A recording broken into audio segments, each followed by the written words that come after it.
Tourism and Trade Minister Simon Birmingham, thanks very much for your time. On the 4th of September, the National Cabinet agreed that all the states and territories would work with the Commonwealth to boost the number of international arrivals, to lift their cap on international arrivals. Have they been receptive to the proposal put by the federal government today? There are some really encouraging noises from a number of the state premiers, Labor and Liberal, and that is to be welcomed. What we want to see is a careful, safe increase in the number of Australians who can return to Australia, do so through our quarantine system, and do so without any of the risk of failures that we saw in Victoria. And of course it was the Victorian failures that saw all of the different states and territories ask for caps to be put in place in the first place. And now they've had some time working through those caps. We're proposing cautious, steady increases in those caps that can enable us to facilitate then the return of more Australians faster, more speedily, and by allowing more people onto planes, hopefully drive down some of the costs that Australians are incurring in relation to those returns as well. Why don't you take up the proposal put by Anthony Albanese, use the government's fleet of aircraft, the Air Force? Because most of the planes arriving in Australia right now have got lots of empty seats on them. So the issue isn't about the number of seats that are available to get into Australia. The issue is that the quarantine capacity has set a cap. Before the pandemic, we had arrivals tracking at around 7,700 a week. Sorry, before the Victorian second wave, we had arrivals tracking at around 7,700 a week. Then the new caps put in place following that saw them reduced to about 4,000 per week. And part of that is that Melbourne, our second largest city, second busiest airport, isn't taking any arrivals right now. And of course all the other states reacted to the failure of Victoria's quarantine by putting caps in place. So what we can see is that the issue isn't a lack of seats on planes, despite Mr Albanese suggesting we should put more government planes in the sky. The issue is a lack of quarantine rooms that are available. Now there are thousands, tens of thousands of hotel rooms across the country that could be used. What we're proposing with the states and territories is that they agree to a careful, steady increase in that cap, lift the capacity a little closer to where it was before, give us then that ability, with Commonwealth support if need be, through our Defence Forces or otherwise, to safely return more in a way that helps to address the pressure points. So the Commonwealth has told the states that the ADF will help with the repatriation where need be and the quarantining where need be, that the Defence Force is on standby? We have more than 3,000 ADF personnel who are helping with the COVID response at present, including helping states and territories with quarantining issues, helping Victoria with their very specific issues as well. And we will continue to deploy that support where the states and territories need it and where that aligns with ADF capabilities. So we absolutely see this as a partnership, one where we want to work with the states and territories to get an outcome, and we are pleased that today those states and territories have responded relatively positively in some of their public comments, and we hope that National Cabinet on Friday can enable the states and territories to agree a pathway forward here that sees everybody carry their fair share, do their bit. These are Australians who come from right across our country, and they need to be supported by all the states of this nation in terms of their return. Looking at the numbers thus far, the current average sees New South Wales take in more than 2,200 returned citizens every week. The second to that is Queensland with 526, and then WA 512. Now obviously Victoria is not in a position to do so at the moment, but given New South Wales is taking on the lion's share at the moment, would you like the other states to step up? Well, we do want to see all the states carry a fair load, and I'm pleased that Premier McGowan from WA and Premier Marshall from SA have both made positive indications today about their potential capacity to increase the number of arrivals into their states. I hope that both of them can follow through in terms of committing to detailed plans to play a role there in supporting the other states and territories. If we can get the types of increases that we've proposed to the states and territories agreed at National Cabinet on Friday, then eventually when Victoria can come back online and Melbourne can again safely receive arrivals from overseas, we can potentially have even more places available than we had prior to that Victorian second wave. So this is about charting, though, a careful, steady course. Nobody wants to jeopardise the safety and integrity of hotel quarantine. We've seen from the way in which Victoria occurred the devastating consequences that can have. But equally, everybody, I think, recognises there are Australians overseas doing it tough right now. They need a pathway back into the country. That pathway is not what the Labor Party pretends it is by putting government planes in the sky. That pathway is by creating more places in safe hotel quarantine facilities. There's been some slight progress in terms of the state border issue, the South Australia moving to allow people from the ACT. Would you like to see that sort of thing replicated with Tasmania, with Queensland, with WA?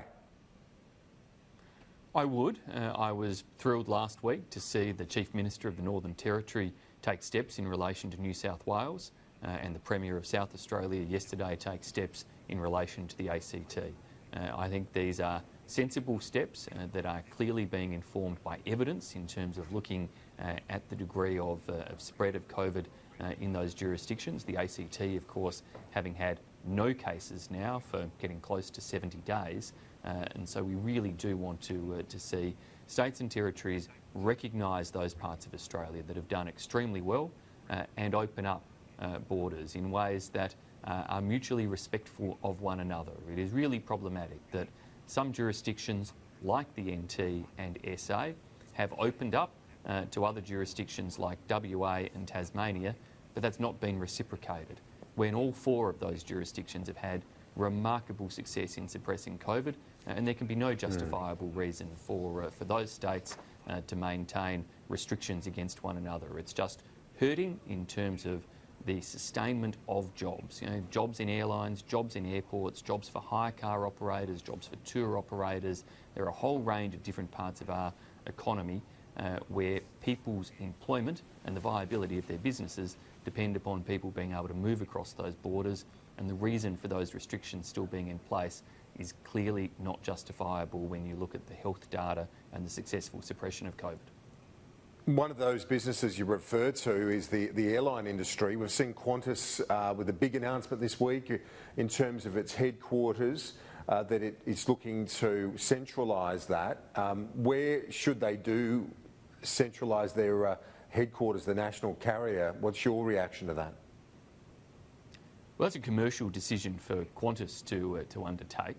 I fully acknowledge that Qantas has faced and is facing enormous pressures, some of which we were just talking about. And that's why our government has responded with what tallies up to hundreds of millions of dollars in support through JobKeeper, through our aviation support measures, assistance that has helped Virgin through its administration process and to come out the other side, and helped Qantas and helped regional airlines. And that's all critical. In total, billions of assistance flowing across all of the different components of the aviation industry. Where Qantas chooses to have their head office staff or consolidate aspects of their operations is their commercial decision. I have seen reports that seem to be encouraging states to enter into a bidding war, if you like, about attracting those businesses there. And I know that regrettably that happened in relation to aspects of Virgin's headquarters, where we saw bidding wars from the states and territories. I'd urge the states to show a little caution there.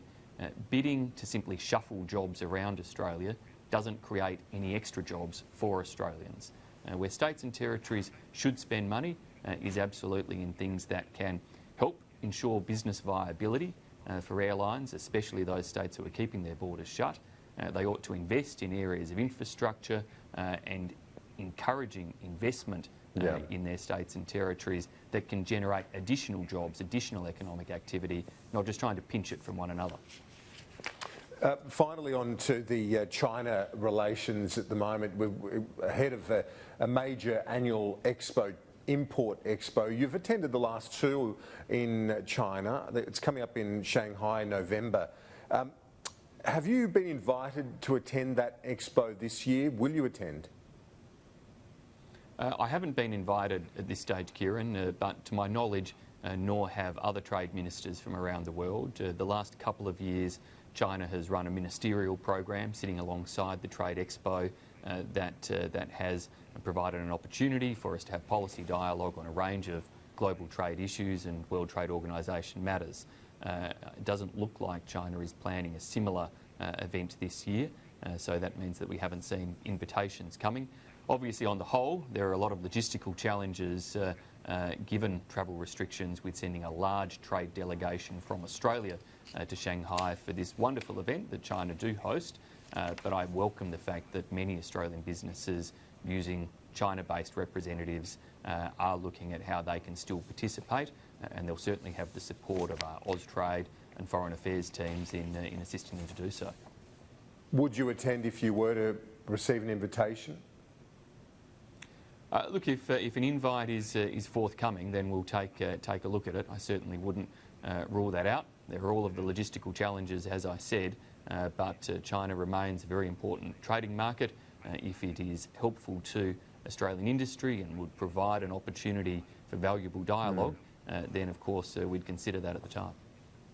Paul Kelly, the editor-at-large at The Australian, says we need to curb the fatalism and to put a new priority on trying to halt the vicious spiral. He's talking about their bilateral relationship. Do you agree with him? Do we need to avoid fatalism in this debate around Australia-China relations? Well, there certainly shouldn't be an attitude of fatalism. China and Australia share a place in the same region of the world. We are both G20 economies, China the world's second largest, Australia the world's 13th largest. It is important that we find ways to engage, to cooperate, but also do so in a manner that is entirely respectful of each other and each other's sovereignty and each other's security and stability. That's the approach that Australia brings to bear on these issues. We welcome the opportunity to partner with and to engage with China where it meets all of those criteria.